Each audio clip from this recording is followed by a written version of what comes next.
Hello there, Parth Sharma this side, bringing you chess classics in which I'm covering top 15 games played by Garry Kasparov. Do take time to like, comment, share and subscribe to my channel. If you're already subscribed, then do press the bell icon for future notifications, and if you like my work, then do consider supporting me on Patreon and PayPal. You will find the links in the description because your support is my motivation which keeps me going.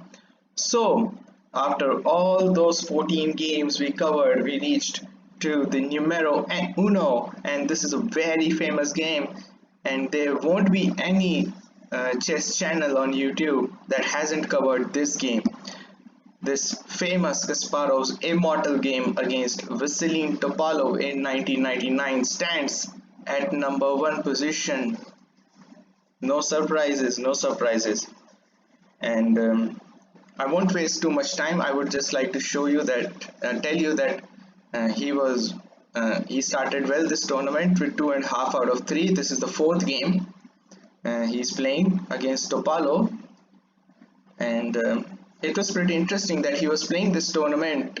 This was held in Wijk after 11 months, and it is a very long time for a professional chess player to be to stay out for a tournament. But anyway, we don't go into that. We will just come into this game, and Kasparov is white, Topalov is black. Kasparov opens with his patented, or I should say his signature move 1e4, which became in fact his signature move after 1985 championship match. After that they switched sides, Kasparov and Karpov. Kasparov started to play 1e4, whereas Karpov started to play 1d4. Before that it was Kasparov 1d4 and Karpov 1e4. Well, anyway, without wasting any time, this was a very critical moment, and Veselin Topalov comes up with a big surprise. He responds with a Pete's defense. This d6, d4, knight f6, knight c3, g6, and this is all very well respected because this is black assumes, or I should say white assumes, this is somewhat King's Indian with the pawn on c2 rather than on c4, and he plays in this fashion. Anyway, bishop e3, bishop g7, all standard up to now, and now this f3 move to stop, not only stop bishop g4 but also knight g4 for that matter, and b5. So it's very clear that Kasparov would like to castle here, but it's not so easy because now these pawn advances makes life difficult because this knight can be kicked out very easily. Knight g to e2 first, knight b to d7, so both players developing their corresponding knights. Bishop h6, so this is a very critical move because while playing this bishop h6, not only does white want to exchange this good bishop but also to create some holes on black's king side positions, and there isn't any way in which black would be able to evade this capture, or I should say loss of this bishop. But Topalov, instead of castling, does a pretty unusual thing. He plays bishop takes h6, queen takes h6, which means that he won't be able to castle here because the queen controls this f8 square. And this came as a surprise to a lot of spectators as well as the co-commentators who were watching this game, which meant that after bishop b7, which was played by Topalov, his intention is quite clear to play e5, queen e7, and then castle on queen side, and which is unusual. We will come to that in a moment. a3 to stop b4, and now e5. So he's continuing with this plan. Kasparov castles because everything is now safe, and with queen sitting on h6, he isn't going to castle here. Queen to e7, there we go, that's the plan. King b1, preparing knight to c1. Yep. a6, solidifying the queen side pawn structure. Maybe a5 would have been a better move because then although king is in the center of the board, it's still relatively safe, and too many pawn moves in the opening is not a good thing to be doing. Anyway, knight c1, so he's also solidifying his king side structure. So both players are in I would say an unknown territory, and both players castling queenside. And now, as I pause there for a moment, the reason being that this king has castled queenside, but there aren't any pawns here, which means that this king is somewhat relatively exposed, although not at the moment because a lot of pieces are covering that, but still it can be vulnerable to nasty attacks from white, which we will see in the game. So knight comes to b3, e takes, rook takes, c5, kicking the knight. Well, instead of rook takes, he could have played knight takes as well, but still it would be kicked away by c5. So why not take with the rook? So rook comes to d1. Knight comes to b6 to solidify the queenside structure, because this king also needs some defenders since he has pushed his all pawns. g3, king b8, g3 to activate this bishop to control the c8 square. Knight to a5, attacking this strong bishop which is controlling this diagonal. So bishop tucks back to a8, defending itself from knight capture and as well as keeping an eye on this diagonal. That's a good move. Bishop h3, controlling this c8 square. Maybe g4 would have been a better move, with the ideas of, let's say, starting attack on the king side since this queen is here, and with this 4-3 majority I think this would have been better. And not to forget, this is somewhat peculiar weakness here on d6. So by playing bishop h3, it gives Topalov time to rectify this weakness by playing d5, and now suddenly this weakness on d6 has disappeared, and it is too late now to exploit this weakness. But Kasparov had some ideas here, and some witty ideas even here. So first he gives a check on f4 with queen, king comes to a7, and now rook h to e1, so placing this queen opposite, placing this rook opposite this queen. And it's very important that this capture does not happen. So again Topalov plays a very good move, d4, excellent move here.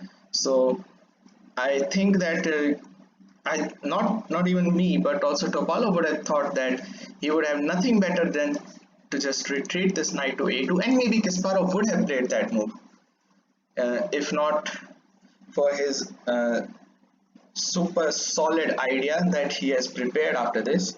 So he plays knight d5 in this position, and obviously you cannot take with this knight. If you do, then after e takes, queen d6, then queen takes f7. White is not only a pawn up but has a raging initiative on the king. So after knight d5, Topalov had to take this with b knight, e takes, and queen d6. Everything looks fine here, and this king is relatively safe, and this pawn is going already a lot of pieces attacking here. And by the way, I should say that if he hadn't played knight b takes d5 or bishop takes, the same thing would have happened, that this knight would be on freeze. So all things all set. But here comes one of the most wittiest plans, or I should say incredible plans, that Kasparov had in his mind. And it's no surprise to anyone. It's rook takes d4, and it was very peculiar, this situation, when Kasparov played this move, because when he played rook takes d4, he expected Topalov to take the pawn, and funnily enough he did. But there was this refutation for this move, and it's very difficult to find this refutation, because in hindsight you think that, okay, the rook is hanging in the middle of the board, you should be taking it, why not? But sometimes this was an old adage of Svetozar Gligorich, and he said that play the pieces, not the player. But sometimes you think that I'm playing against Garry Kasparov, he is giving free rook in the center of the board, so why would I play this move? And it turns out that this is the best continuation in this move, and it was pretty certain that Topalov must have seen this. b4 protecting the knight. Obviously you cannot take it because queen takes d4, king c7 and queen a7 would be mate. Not mate but mate instantly. So queens would be exchanged. Rook takes, knight picks this pawn, rook takes f7, c takes, a takes, and let's say after knight takes, then knight jumps back to b3, and this position is, I would say, okay for black. More than okay, I would say. Only black would be having the initiative, even though this rook on the 7th, but still this king is not here but rather on b6, and that's why that could have been a possible continuation in this position. But incredibly, in this position, everyone, not only Topalov, if you play this against anyone will play this move, and so did Topalov. And so why did he play this? Well, if you play, let's say, queen takes d4 check, then queen b6, and all attack is fizzled out. You cannot do anything. But after this pawn capture, Kasparov is one of those players who hated rooks, as we saw in that game R number 3, in which he sacrificed his rook on a1. We saw that, and so he sacrifices his another rook e7 check. Incredible move, and this is a decoy, basically to stop queen b6 after queen takes d4 check. And what do I mean by this? I mean this: if you take, then there is no queen b6, so king has to go back, and after queen b6 check, bishop d7, knight c6 check, king a8 and queen a7 will be checkmate. Wow. Alternatively, this is established that you cannot take the rook. Well, what happens if you play king b8? Well, then again queen takes d4 and queen a7 mate is threatened. The same would happen if queen takes rook. Queen takes rook, that was mate in 4, but this would be mate in 3 after queen b6, and so on. So you can play knight d7 to stop mate on a7, but then comes bishop takes, rook takes, queen takes, after queen takes h8 check, king to a7, queen d4 check, king b8, d6. White is 2 pawns up in this winning endgame. Not endgame at the moment, but this is a completely winning position for white. So understandably, after rook to e7 check, Topalov plays king b6. Obviously, if you have brought any piece in between, that piece would have been pinned and queen would be captured. And now queen takes d4 check. And again, you can play it in two ways. Topalov took the knight on a5. We have this variation, queen c5. Well, you give the knight on f6, queen d6. If you play queen d4 again, then that would be repetition. So how can white attack in this position? Well, there is this beautiful move available in this position, and that is bishop e6. Fantastic stuff. And if pawn takes, then rook takes e6, and queen is more powerful than these two rooks. So this should win. If bishop takes d5, then we protect the knight, and there isn't any good way to defend, because you cannot pick the bishop because of rook b7 mate, and this bishop has to move because queen d4 is threatened, and queen d4 would be mate in 2 in this position. So let's say if you play bishop c6 defending both mates, then queen takes f7 overloads this bishop, and still that would be end of the world. These checks won't work that easily, because at the end of the day black will run out of checks, and this is a hopeless position whatsoever. So after bishop e6, let's say if he takes the knight, but then b4 check, king b6, queen d4 will be end of the world. Queen c5 would be only move, and then this is checkmate. Wow, so much deep thinking went after that rook sacrifice. So Topalov took the knight, and now Kasparov not only locks the king, but also threatening mate in 1, and it was suggested that rook a7 would have been a better move, but yeah, queen c3 at the end of the day turned out to be uh, a nice move indeed. So queen c3 threatening queen b3 mate, and there aren't two ways to play this position. For instance, if you play bishop takes d5, then this leads to a very sweet checkmate after king b2. Let's say if you take the rook, there's absolutely no way. If queen e6, then bishop just knocks that queen off, and after the queen b3 check, bishop takes, pawn takes. What a sweet mate this is. Players dream of checkmating their opponents like that. So that would have had happened. So queen c3, you cannot play bishop takes d5, we saw. So how can we stop this mate? Because king b2 is also threatened. There's only one way. Queen takes d5. This is the only way to defend this checkmate. On b3, the queen will recapture. And if you dream of king b2, okay, doing that pretty stuff, well then queen d4, heartbreak. The queen is pinned. So queen takes d5, the only way to defend. So okay, you have stopped my one mating idea. I will produce another mating idea. Rook a7, threatening rook takes a6 mate. And again, it looks like there are two ways to defend, but actually there aren't two ways to defend that. Rook d6 isn't the good way to defend, because after king b2, if you play queen d4, you will just take the queen. And the rook is overloaded, it cannot recapture the queen because it has to look after that a6 square. Rook takes a6 would be mate.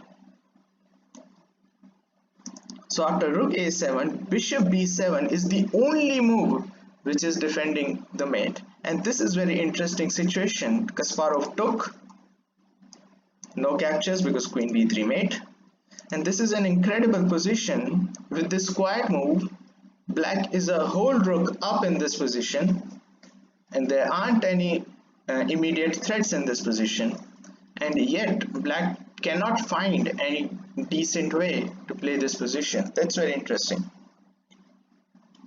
After the game, Topalov said that he also saw this move, rook h to e8 after rook takes b7, but there comes this beautiful idea in this position. Rook b6, threatening mate like that, rook a8, and now this is the clever idea. Bishop f1, covering the c4 square, the rook is taking care, and now we need to just deflect this queen to play queen b3 mate. What a beautiful idea this is. So black can play this position in two ways. Let me show you the first one. If rook e1 check, queen takes, knight d7, it looks like everything is fine, but here comes the white's tremendous shot which he has up his sleeve. Rook b7, giving up the rook, but after queen takes, queen d1, and the mate on this king is unstoppable. For instance, if you play, let's say, any move, queen c6, then comes c3 check, king takes, queen c1 check, king a4, queen c2 check, king a3, queen a2 mate. What a brilliant idea this is. And after bishop f1, we analyzed rook e1, where he can play this move as well, rook e to c8, but then queen takes c8, the rook cannot take because it has to look after the mate, queen d1 check, king a2, queen d5 check, bishop c4, queen takes bishop, queen takes c4, b takes c4, and after rook takes f6, again this is a clear winning endgame. White is 2 pawns up. Surely if he plays here, then he would be 3 pawns up, because after this, this and this, and this is totally hopeless. In fact, he would be 2 pawns up, beg your pardon. So again, this is a clear winning endgame.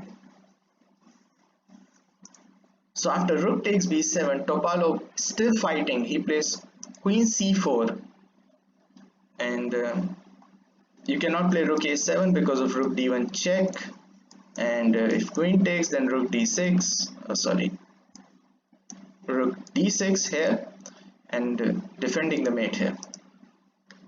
So there aren't any good ways to play this position again. So Kasparov takes the knight, threatening mate like that, and the best way to continue this position was rook d1 check, king b2, rook a8 defending the mate on a6, queen b6 threatening queen a5 mate. So queen d4 forcing the exchange of queens, then rook takes f7, and now this is the main idea, to play bishop e6 and bishop b3 mate, just the way queen wanted to deliver. So a5, bishop e6, a takes b, bishop b3 check, king a5, a takes b4. You cannot take it with the king because c3 will be fork, and if you take it with the rook, then also c3 would trap the rook. So king b6 is forced, and after rook takes h7, three pawns for the exchange is well worth the compensation.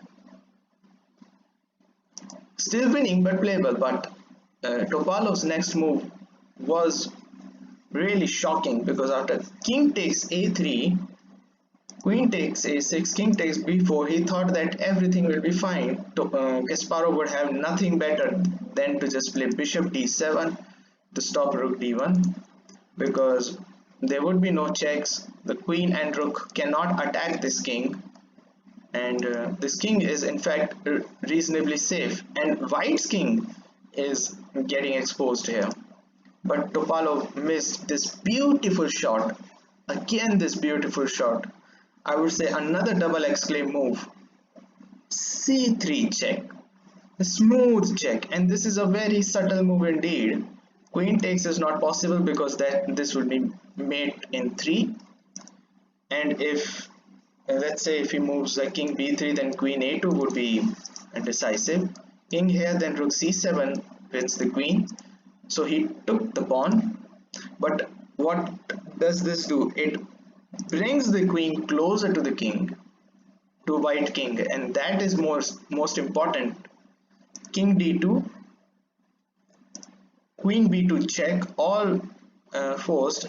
Well, let's say if you go to e file, then this is not better, because after rook e7 he has to block it with the queen, but then queen c1 can be devastating, threatening queen f1. So after king takes, let's say after rook e7 check, if he plays king takes f3, when queen g2 is mate.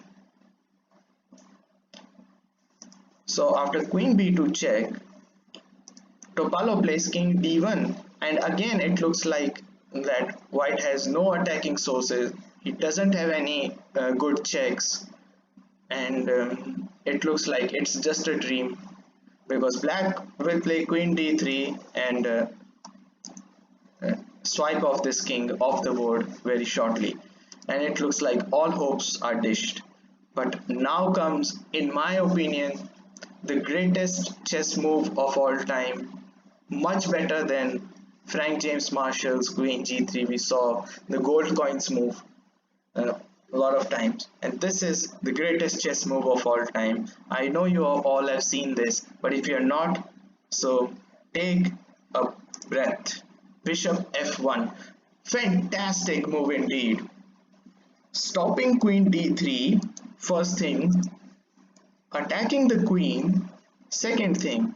But you see that this bishop is on an undefended square. So what happens if he takes the bishop? If Topalov takes the bishop, then there is this beautiful idea. Queen c2 check, king e1, rook e7 check, queen e2 is the only move, queen takes e2 is checkmate. So you cannot take the bishop, the queen is attacked. So let's have a look at move like queen c6, but then queen e2 is mate. Okay, we cannot play queen c6, so e2 we have to defend. So let's say we play queen e6, but then queen c1 is mate. And this is a very peculiar situation. What a move, bishop f1. queen is attacked, queen d3 is stopped, queen takes bishop is not possible, and queen cannot leave the c4 square because it has to take care of these two checkmates on c1 and e2. But Topalov is not one of those who will give up in this position, and he plays rook d2. One last trick, I would say, one last throw of a die. And this is also another peculiar situation because now it's white's moment, that white queen is attacked, and if bishop takes queen, then rook takes queen comes with check, and black survives the game.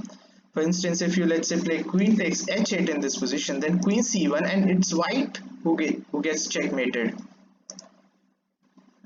And let's say if you play queen a3, but then comes queen c2 check, king a1, rook a8 is a decisive blow, deflecting from c1 square.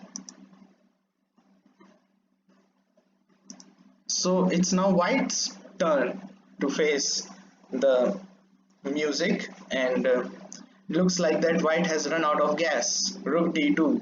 But now comes the second greatest move of all time, and everyone knows it. It's rook d7. Wow, awesome, absolutely great.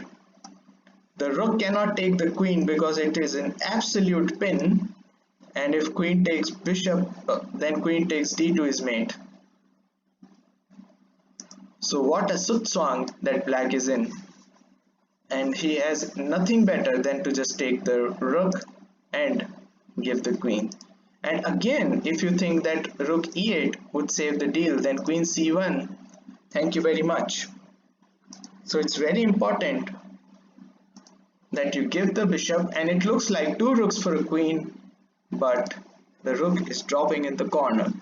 And now this is a tidying up job.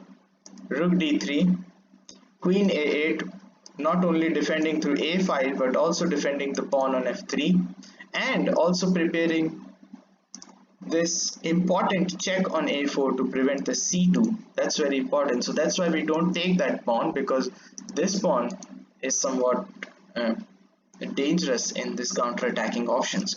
King e1, f4, f5, and now after king c1, this pawn cannot push through anymore.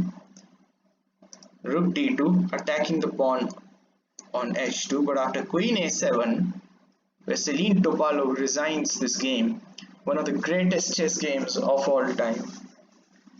If you play h6, then queen b6, and if you play rook takes h2, well, queen g1 picks the rook with check. So what a fantastic game of chess this was. Probably one of my favorite. No wonder this is one of the greatest chess games of all time, and truly deservedly at #1 spot. Well, I hope you liked the video. I hope you liked my series, and thanks for watching. Stay safe. Cheers. Bye.